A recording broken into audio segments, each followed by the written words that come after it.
Ada pepatah yang mengatakan nilai setitik merusak susu sebelanga. Dan istilah ini sepertinya tepat ketika kebaikan yang kita lakukan menjadi hilang ketika ada keburukan yang pernah kita perbuat. Lalu bagaimana bagi mantan koruptor yang kemudian mereka mendapatkan jabatan strategis setelah lepas dari kasusnya? Dan wajar jika hal ini banyak diprotes oleh banyak kalangan, terutama kelompok penggiat anti korupsi.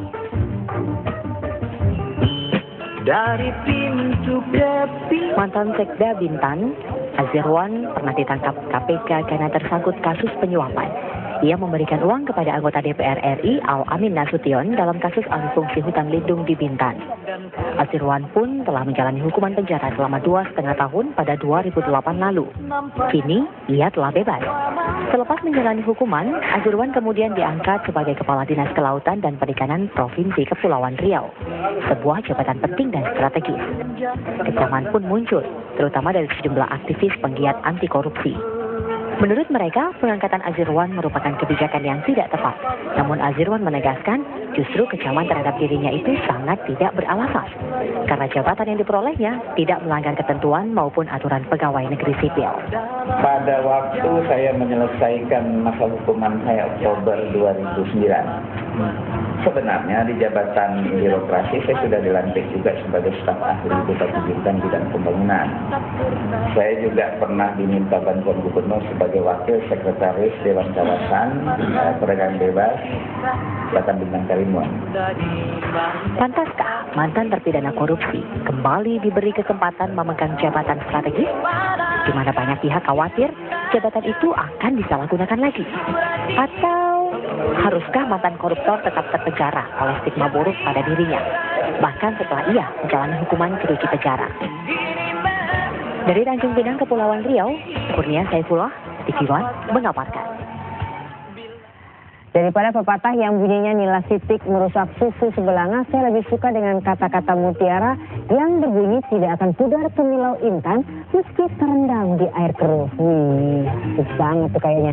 Itu adalah gambaran potensi seseorang sekalipun dia mantan terpidana korupsi yang tetap bersinar, bahkan bisa menjadi inspirator bagi para napi saat menjalani hukuman penjara dan sukses setelah selesai dan bebas hidup di masyarakat. Nah, siapakah mereka? Berikut kita lihat liputannya.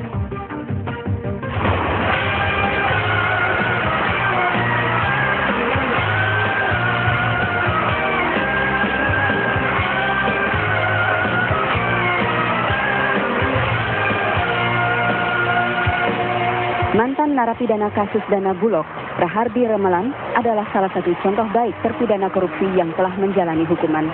Setelah bebas, Rahardi menulis sebuah buku berjudul Cipinang Desa Tertinggal. Mantan kepala Bulog ini mengatakan ia memang mengibaratkan LP Cipinang sebagai desa tertinggal. Kisah di dalam buku setebal 190 halaman yang ditulisnya merupakan kisah pengalamannya saat menjalani masa hukuman sejak Agustus 2005 hingga September 2006. Salah satu kisah yang menarik dalam buku itu adalah soal bisnis yang ada di dalam LP di Bilangan Jakarta Timur itu. Deskripsi yang digambarkan Rahardi, hampir di setiap blok di dalam LP terdapat warung, selayaknya supermarket yang menyediakan segala macam kebutuhan hidup. Ketua Persatuan Narapidana Indonesia ini juga tidak takut menceritakan aktivitas pungli yang dilakukan petugas LP kepada sanak keluarga yang akan menjenguk para napi.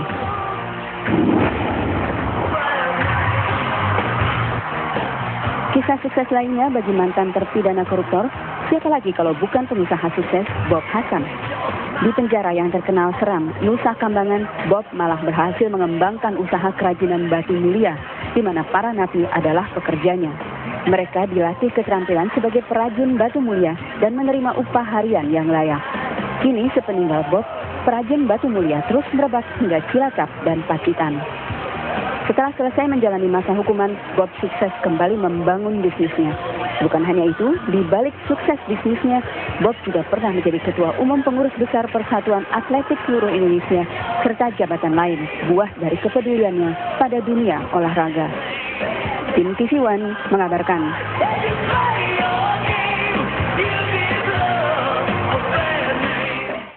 Ya, tinggalkan kabar tentang korupsi mereka berprestasi di dunia masyarakat.